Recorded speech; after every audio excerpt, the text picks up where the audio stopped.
Hello students, welcome to the second part of your chapter 7, which is Introduction to Unix.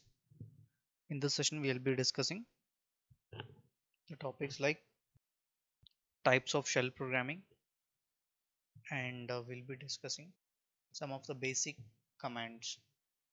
And please do watch the video where I have sent you the information of how to install Cygwin software. The software is used to execute all your Unix commands as well as Unix programming on your Windows itself without installing a separate software by using or separate operating system. By using Cygwin, you can execute all these things on your Windows itself. Now coming to the topics or today's topic, which is types of shell programming.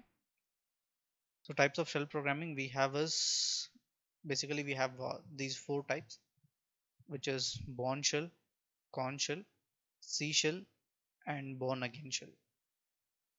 So what is shell? Shell is nothing but it is a command interpreter. So this interpreter, it will be between the user and the kernel. We have discussed the structure of the Unix, where it will have hardware as a core, and top of it will have kernel.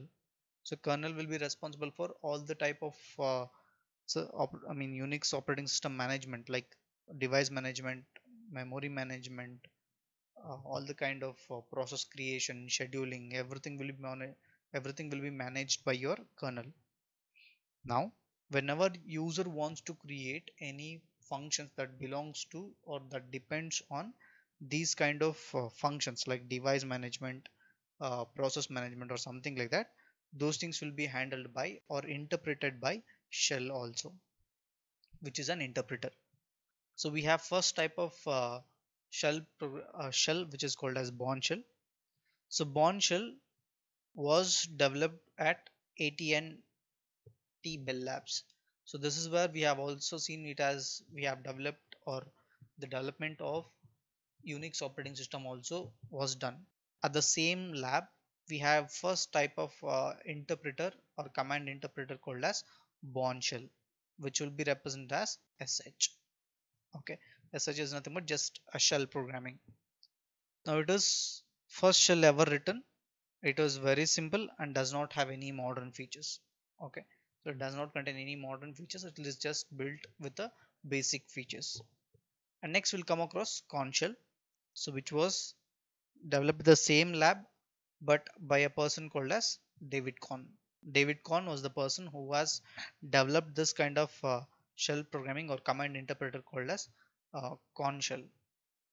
This includes the features of Bourne shell and also C shell.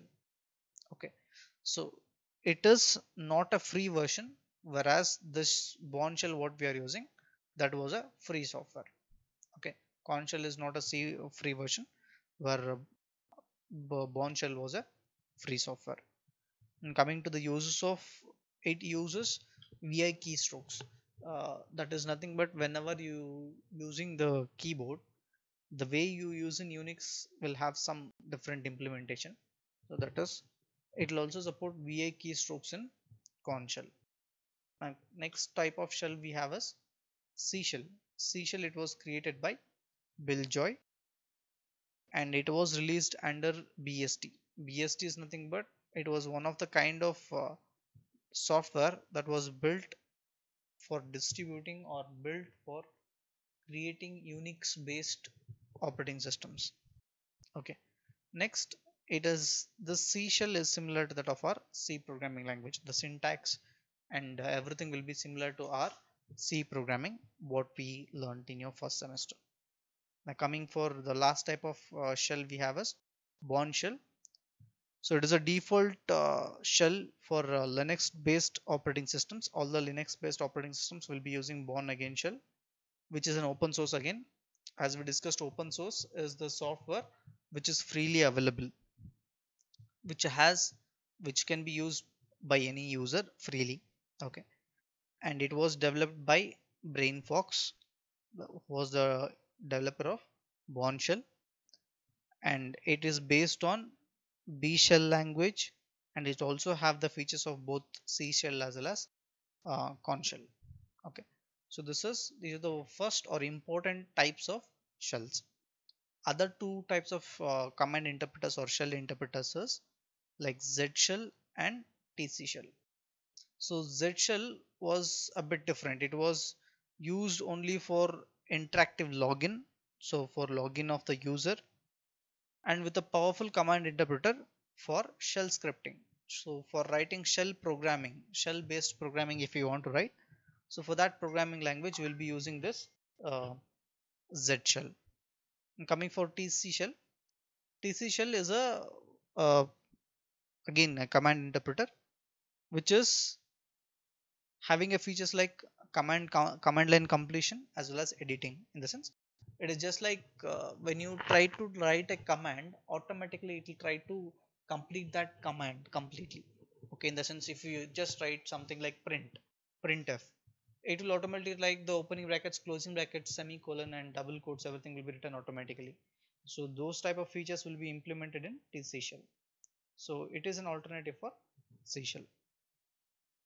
So these are the basic types of shell programming or shell types of shells we have. So under that, these four shells are very important: Bourne shell, Corn shell, C shell, and Born again shell. I need to remember who developed it, when it was developed, and some basic features of it. Okay. Next, coming for what are the different types of commands we have. In Unix, we have two different types of commands. One is internal command, other one is called as external command.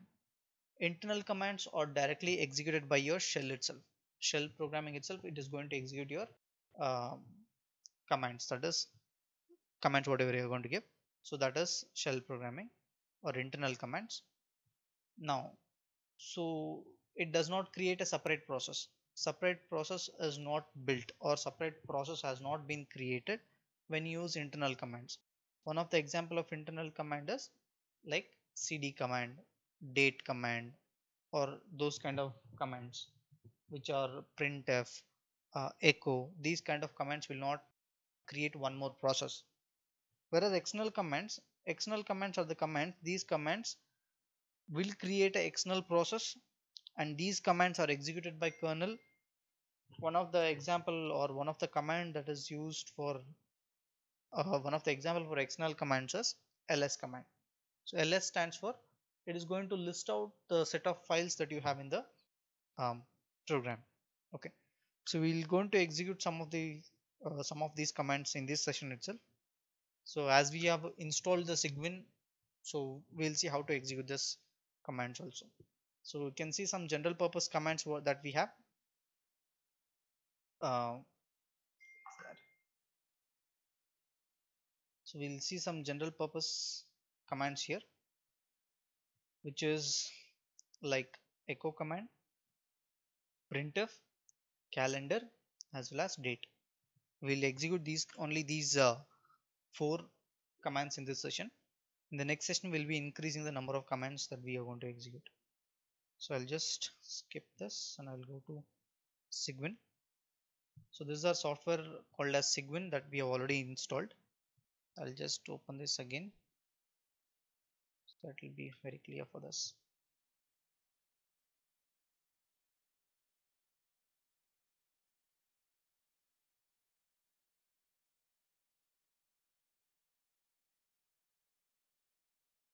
So I can have Cygwin 64 terminal. I'll open that. Now this is the how the terminal will look. You can see here clearly if you are able to see that. We have this terminal now. So in this terminal, we're going to first execute the first command that we have discussed, which is echo. So echo command is used to just print some data on the terminal. This is our terminal. Okay, this is where we can see all our output and all the commands can be executed on your this window, which is called as terminal. So I'm going to write echo welcome to Unix. So echo is just like it is want to print something. So you can see I have your output here. welcome to Unix. The same thing I have given here, welcome to Unix, which will be just printed on your terminal. So echo command is used to just display a message, and the syntax will be like echo options followed by string. As you know, strings will be written in double quotes. Now options we are going to discuss separately, okay, while doing your programs, or with the examples we can see the options. Next, coming for printf. So printf is whenever you want to format any print, or we have discussed in C programming, we have printf statement, we have scanf statement, we have get s, get put s, or different types of input and output functions. Similarly, we also have printf here, which is used to format the output. Okay, so again we'll be using %d, %f, %s that we have studied in your C programming. The same format specifiers we'll be using here, and the syntax will be like printf format and followed by arguments. And for this, if I want to write that, I'll be writing printf within double quotes. I'll write something like hello, and I'll write %d, and I'll give some value, like say some 6 or 7. Now this will be our output. See, I have given hello %d and 7, and the output I got is hello 07. So it is printing the value 07 as our output. So if you want to do any formatting, that also can be done by changing the %d, %f, or something I can do. I can just make it as, instead of %d, I'll make it as %f. If I try to print, I'll get some value like this. If you observe, I have 0.000 some value followed by some zeros followed by 7, since I have mentioned %f. Okay, next we'll come across next two commands, which is calendar command and date command. So calendar command is used to display the calendar, that is, it is accessing current calendar from the system, which is June 2021 and today's date. And again, you can also give calendar 2018 or 19, which year you want, that particular year's calendar will be displayed. Or if you want to display date, I'll be using the command called as date, so that it will be displaying the date here. Okay, so we have several options for it. So where you can display, see, you can see you have Saturday, June 12, today's time, everything has been displayed here. If you want only specific values to be displayed, or if you want the format of date should be in DDMMYY or something like that, if you want to change all those things can be done by using options. So those we'll discuss in our lab sessions. So this is about today's session. We have discussed some basic commands. So I want everyone to please practice these programs, these commands, if you have systems. Okay, for those who are using mobile phones, you can also search in the online so that you can get any terminal for executing Unix commands. Okay, so I'll stop this session here. In the next session we are going to continue with the rest of the commands. Thank you.